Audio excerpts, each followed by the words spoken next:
Gil Scott-Heron had a great song, the about the revolution, which I can't think of off the top of my head. Will not be televised. The revolution will not be televised. And you know what? It goes back to some of the conversations we've had right now, because there's a revolution going on. And I think some of it is being over televised. But just to hear some of those conversations and some of those songs and the meaning thereof, and that they brought people together. It didn't matter race, religion, color, sexual orientation. It was the words and the message that was there. And I'm sitting here watching your passion and hearing your passion in your voice and the excitement you have.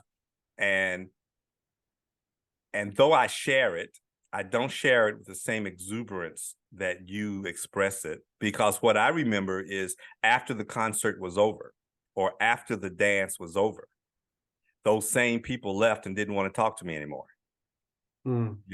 There was this period of communion as long as we were on the dance floor. But then when we separated, we were separate, and unequal. Welcome to Peter and Phil's Courageous Conversations, a podcast addressing race relations and social issues in hopes that you'll be inspired to do the same. Now, let's begin our conversation with your hosts, Dr. Peter Weinstein and Dr. Philip Nelson.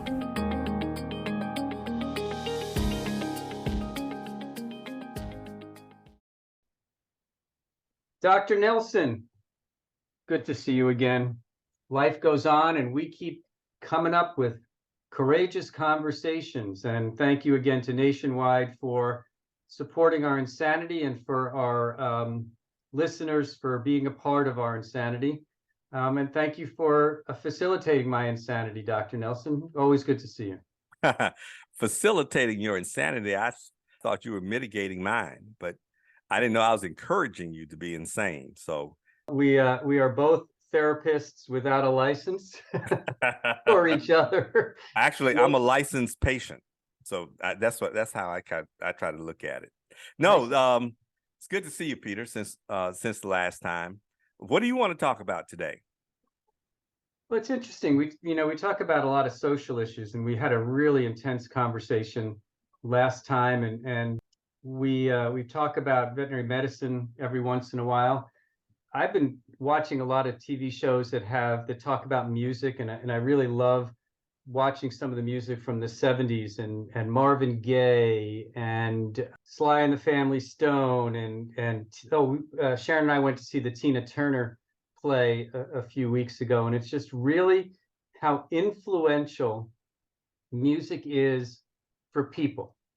Doesn't matter what the color is, but for people, and the ability to go and share a common understanding through music. It's interesting to go back into maybe the 60s and before, when they had black only dances, and the black groups would be singing, and whites would come to their concerts, but the blacks couldn't go to the white group's concerts. So all of these situations and this continuing of the influence and impact of music, rap, hip hop, in terms of politics, in terms of decision making, and everything else. So, we could talk a little bit about the influence of music on your life.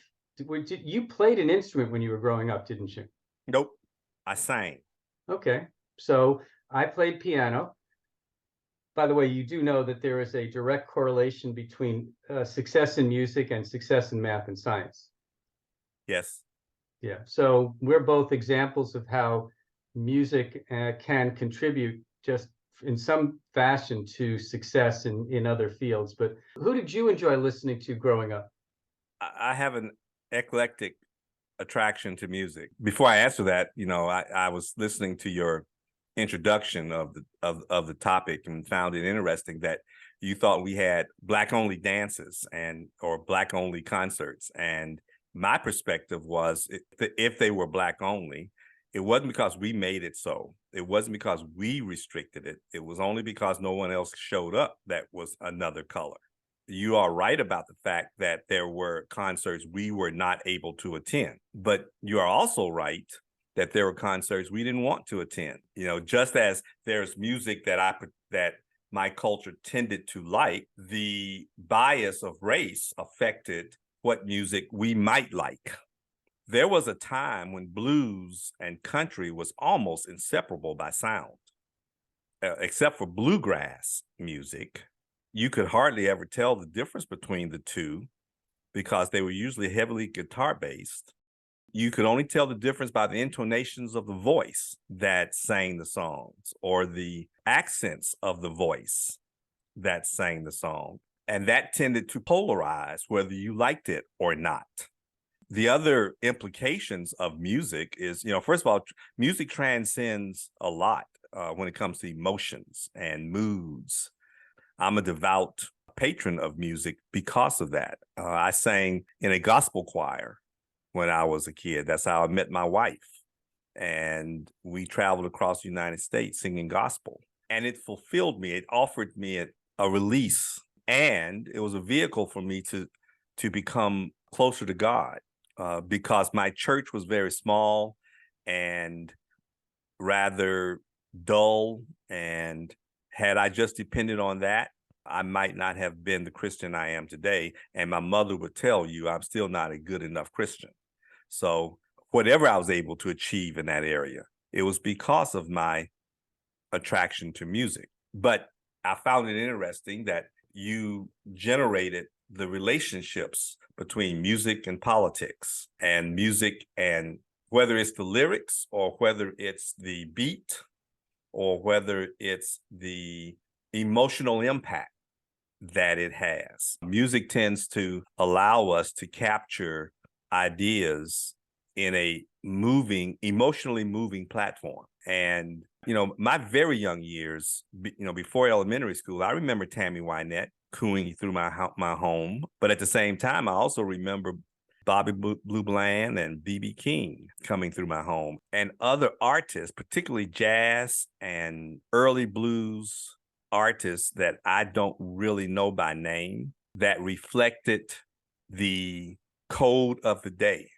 One of the songs that I remember that would be disdained by the Me Too movement were comical songs that promoted spouse abuse in a comical way. And the song I remember the most was Caledonia. Caledonia. What makes your big head so hard? Mop. It's, you know, it gets a laugh, but when you think about the lyrics and what it's really saying, you're sitting there thinking, why did I laugh at that? There's a lot of music, a lot of TV shows, even going back into the 2000s, that would never be on the air now. Episodes of Seinfeld and Friends Yes. and everything else. So, you know, you go back to Louis Armstrong and Cab Calloway and Yes. Miles Davis. And, you know, I've got enough diverse records. Yes, I still have LPs from when I was growing up, and Herbie Hancock and Earth, Wind and Fire, The Temptations, Commodores. I remember I saw Tina Turner live in the 70s. And then we bring, of course, rock and roll into the mix, which was pretty much the mid to late 50s, which was came from rhythm and blues in many ways. And it was an extrapolation from that as well. So I do remember one of the episodes in the show that I've been watching that talks about singers being either too black so that they couldn't get played on white radio stations, or not black enough to get played on black radio stations and everything else. So but it also was a unifying factor. It brought people together. It brought people together for common threads, whether it was the song Ohio by Crosby, Stills, Nash and Young about the Kent State murders, or Gil Scott-Heron had a great song about the revolution, which I can't think of off the top of my head. Will not be televised. The revolution will not be televised. And you know what? It goes back to some of the conversations we've had right now, because there's a revolution going on. And I think some of it is being over televised. But just to hear some of those conversations and some of those songs and the meaning thereof, and that they brought people together, it didn't matter race, religion, color, sexual orientation. It was the words and the message that was there. And I'm sitting here watching your passion and hearing your passion in your voice, and the excitement you have. And though I share it, I don't share it with the same exuberance that you express it, because what I remember is after the concert was over or after the dance was over, those same people left and didn't want to talk to me anymore. You know, there was this period of communion as long as we were on the dance floor. But then when we separated, we were separate, you know, and unequal. And I better not bring up last night the next day. Well, that is a special compartment of life, or that's the way I felt some whites took it. I still wasn't part of their life, you know, and even though I may have taught them a jig step or two that they couldn't quite get right, that doesn't mean that they appreciated it enough to speak to me the next day or to treat me the same way as to have fun with me. You know, I better remember my place. But it did create a crack in the sophistry of racism. It did say, you know, if you know, we're kind of all alike, and we do like similar things. You know, the Temptations was probably my favorite group. I still sing Temptation songs. I still try to sing every part at the same time. You know, Lou Rawls was probably my favorite ballad singer. The Commodores came through Tuskegee when Tuskegee was at its mecca. And, you know, we had to, I was in vet school in Tuskegee while the Commodores were playing. The Commodores actually played at my high school reunion. They weren't well known then. They were on the rise, and the only hit they had that year was Machine Gun. But that's when I found out that they were a good band, because they were playing other people's hits very well. And that's when I realized that Lionel Richie could sing and that they could compose music, because they would play other people's hits the best way they could play it. And it was nice hearing that. And it was a good prom. Bobby Blue Bland is another favorite for me. I actually liked him better than I liked B.B. King, although B.B. King was a great storyteller. Bobby Blue Bland was a much more sexual blues singer. B.B. King was always took the role of the man that was being mistreated by his wife, being cheated on, etc. Bobby Blue Bland's songs were more about how he was cheating wives, or looking for entertainment for the night, or, you know, or things like that. And he had a guttural sound, a patented guttural sound that my son used to, every time he heard it, he would repeat it immediately because it just surprised you when he did it. But I'm also a jazz freak. I love jazz. I love to work with jazz playing. I use jazz to calm me down and to keep my emotions a little bit more under the surface. When I'm working, I mean, I'll play jazz in the background because I don't, with lyrics, I start to sing along, and so I get distracted from the typing or what I'm trying to do. So yeah, jazz, Apple Radio and all these others have these jazz stations, and anytime a vocal comes on or music comes on with a vocal, I skip it because I want to go back to the piano or the guitar or whatever the case may be. So jazz is really good for getting your mind focused in many ways. Let me ask you a question. You mentioned earlier that you have LPs. So do I. I'm looking at George Benson LP right now in my office. And as a matter of fact, the two that I have 4 boxes of LPs here I'm looking at, and 2 of them have George Benson in the front for some reason, like I just finished playing them. But, and then you mentioned Apple Apple Radio, and I don't want to give commercials out on all the radio platforms that I use, et cetera. Right. But because the question I really want to get to is, when was the last time you actually bought a platform of music that you now own, that you don't have to stream to hear, that you can hear whenever you want to hear? How dependent have you become on streaming? It's a great question. So when it comes to purchasing stuff that I own. The last CD that I probably purchased was last year when Bruce Springsteen released his most recent CD. Why? Because Weinstein and Springsteen, we're related. Oh Because my God. no, because I grew up as a huge Bruce Springsteen fan in the Northeast in the 70s, and that I've never lost that touch. So he is the only artist currently that I have bought music of. Now, I have LPs. Every once in a while, my wife will get me a new LP. Many of mine are from the 70s when I was growing up, and they go back to the early 70s through probably the release of CDs. And I also probably have 300 or 400 CDs in the closet that I purchased after LPs started to wane.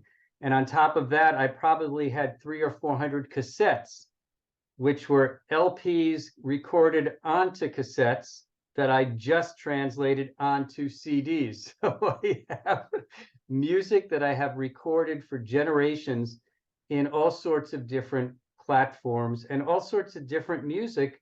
Disco, yes, I said that 5-letter word. Disco, rock, country, bluegrass. My cousin was a recorded bluegrass singer. I have George Benson. I've got Earth, Wind, and Fire. I may not have the Commodores, but I have a very diverse group of records as well. I think we all do, like Chuck Mangione, things like that. Yes. But the reason I asked the question though was I'm fearful.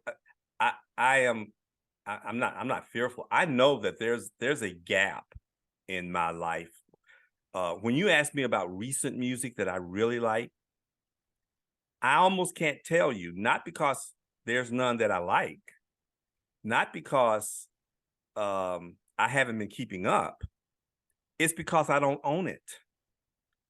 And because I don't own it, if I want to listen to Adele, I have to go to Sirius XM and listen to her radio station and I don't necessarily get the songs that I might really want to listen to. I can't just selectively play and I suddenly began to question, how is that affecting fandom? Now teenagers figure this out. I mean, they like, they like who they like. And they get to go to concerts. I can't imagine spending as much money as I saw being spent when we were in Denver for what's her name when she was on Taylor Swift. Yeah, on Taylor Swift. I mean, I would have never seen the Temptations if I had to buy a dress or whatever if I had spent $500 just to get to the concert. And that's before I bought the concert ticket, or after. If I had bought the concert ticket, I may not have been able to afford the ride out there. And if I did get out there, I'd probably be spending the night in the desert somewhere, and hitchhiking back. But I'm concerned, I in my later years, like you, I'm kind of going through all of the stuff that I had collected. I didn't put a lot of money in 8-track tapes, and I didn't put a lot in the cassettes because I quickly learned that the tape might not survive heat or whatever. And all the tapes that I had also were dubbed by me with my favorites. But I did like making my own song lists, and as easy as it is to make playlists, even now, to maintain them drains your account. It drains your bank account, and we don't own them anymore. And we can't, I'm watching when the TV series 24 came out a long time ago. I loved that show. And for Christmas, at the end of the series, Doris bought me the compilation of that series on CD.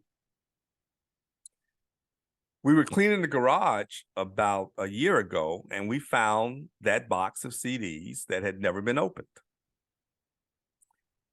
And I'm watching it again, and I don't have to stream it. You know, I'm a sci-fi fanatic. I don't have SG-1, Stargate SG-1 on CD, but I can get it on Netflix, right? But if I had this experience, I think I've watched that series maybe 2 or 3 times in my lifetime. But about 3 years ago, while I was watching it,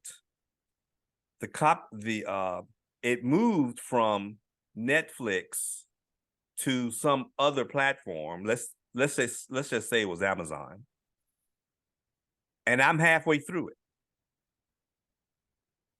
and I didn't have the other platform,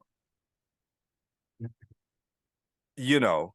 And in order to finish it, I actually had to sign up with the other platform. And I suddenly realized how we are subjecting ourselves to these fingers in our pocket all the time. And we've gotten used to having these fingers in our pockets. At least our children are used to it. Now they're so nimble with it, they don't mind cutting one and starting another just to get the show they want. But we used to get those shows without paying for it, except through ads. But now we've taken advantage of the ADD of younger generations, and we don't want to see ads. So we pay $3. It started out $2.50 a month. Now it's $5.50 a month, or $9 a month, or depending on the platform, as much as $17 a month. Yeah, I mean, we have more control, but at the same time, we've lost control. I don't know if we have any more control. That's my point.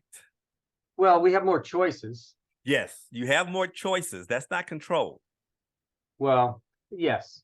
So it's just interesting because I don't always listen to one artist. I will frequently like to get a compilation of best of the 70s rock, best of the 70s country, best of the 70s hard, heavy metal. And I'll listen to 40 or 50 songs while I'm working out or in the airplane or whatever the case may be. So to me, some of this it brings back memories. And there's a visceral response to, when did you hear this first song? Or, I remember certain songs when I was out driving with some friends that we would just sing all the time. So there's our reptilian brain, or whatever part of our brain stores music and that sort of memory.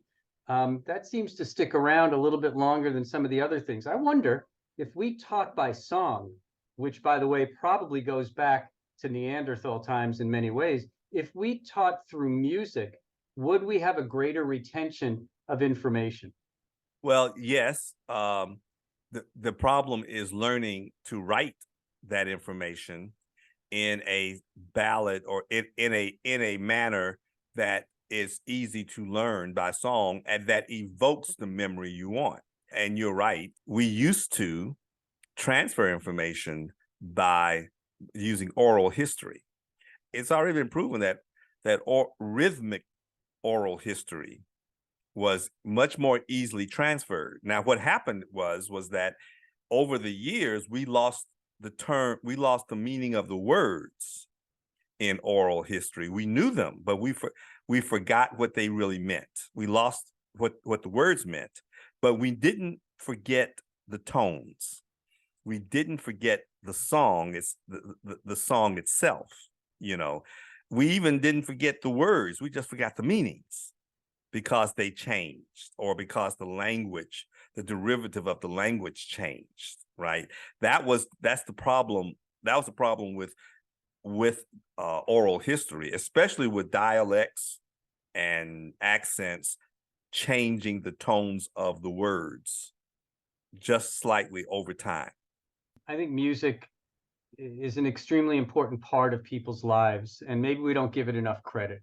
And I think there's a lot of artists, Taylor Swift, Bruce Springsteen, a lot of the rap and hip hop artists that have a message.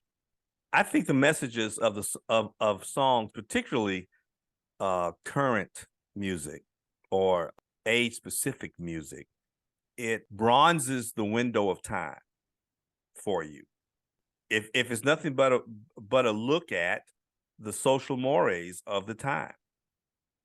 Dance music moved from, you talk about disco, but the twist was not disco. It was considered rhythm and blues more, a cross between rhythm and blues and rock and roll.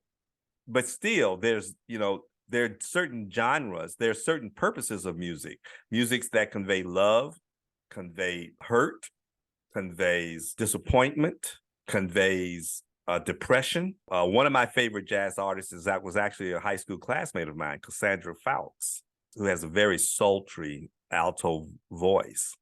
But she has a way of intonating deep feelings, particularly related to both attractive love as well as disappointment in love. I think those are her specialties. Well, I just thought this was an interesting topic and a great opportunity to just get off some of the social issues and also get into some of the social issues and use music as a platform to express ourselves. And whether it's protest music or support music, whether it is dance music or whether it is not got lyrics at all, such as jazz. And I don't think we can lose music in the education process. I think it's so vital to all of our kids growing up that music be a part of their lives, that I wish I could create a whole veterinary school curriculum that was taught by song. But that's outside of my strength. So I'll leave that to you to come up with how to teach immunology, virology, et cetera, through rock and roll. I don't think I have that kind of time in my life, left in my life to do that. I mean, to do that well, although that's an interesting proposition, I'm sure somebody else. I spent it took me 30 years to even accomplish what I've accomplished in learning how to teach anything in science and medicine to our young graduates. But I think that's a very interesting process. I've enjoyed this conversation.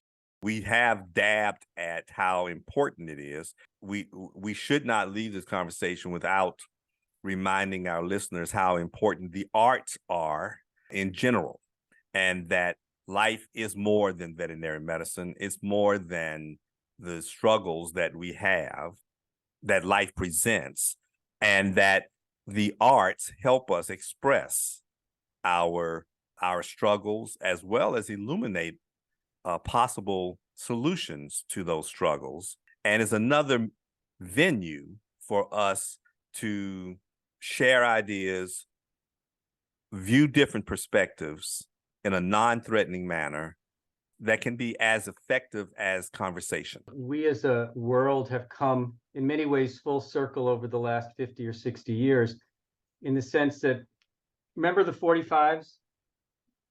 The records with the big hole in the middle? And do you remember the 78s?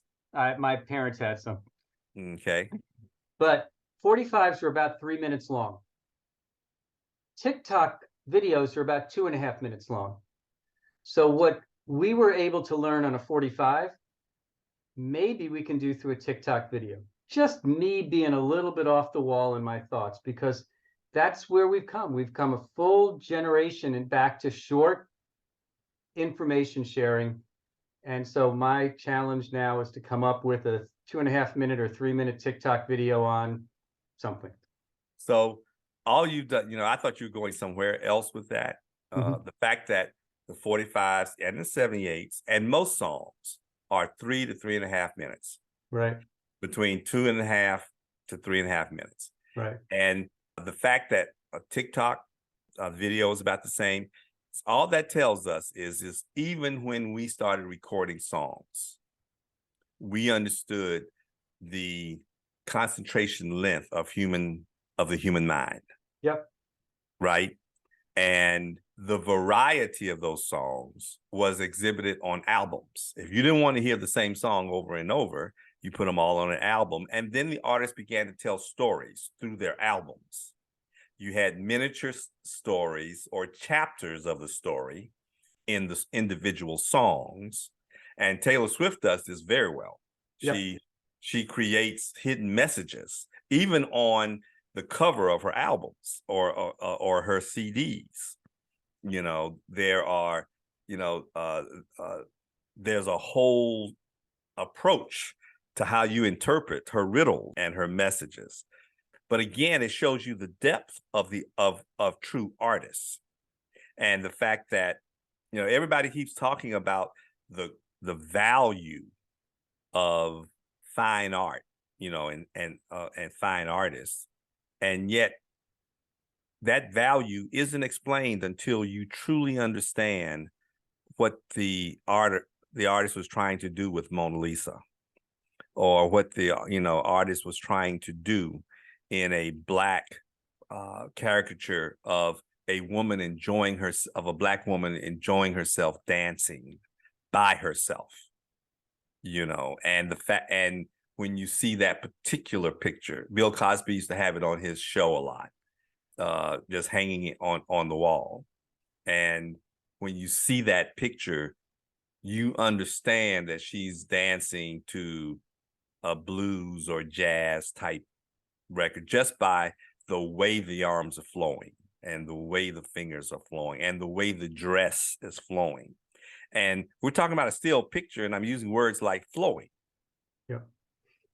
No, it's a great conversation, and I think one we will revisit again and again and again, because I think I challenge all of our listeners to come up with the curriculum for any of the multitude of new vet schools taught in TikTok. On that note, well, all that says is that the sudden recognition of micro learning, yep, was recognized a long time ago. Yep. But now let's go with it. Let's run with it. So as we fade off into the sunset and try to figure out what how to teach the next generation of veterinary students, I think we solved the problem. It's on a 45. Okay. Well, I'm going to let you solve that problem then. Thank you, Dr. Nelson. Thank you, Nationwide, for supporting us again. I want to thank Nicole Nelson, our producer, for trying to make something out of what we just finished having fun doing. And to our listeners, thank you for listening. We hope you enjoyed Courageous Conversations. You got a song you want to sing us out on? Nope. Okay. Nope. All right. Neither do I. All right. Take care now, everybody. All right.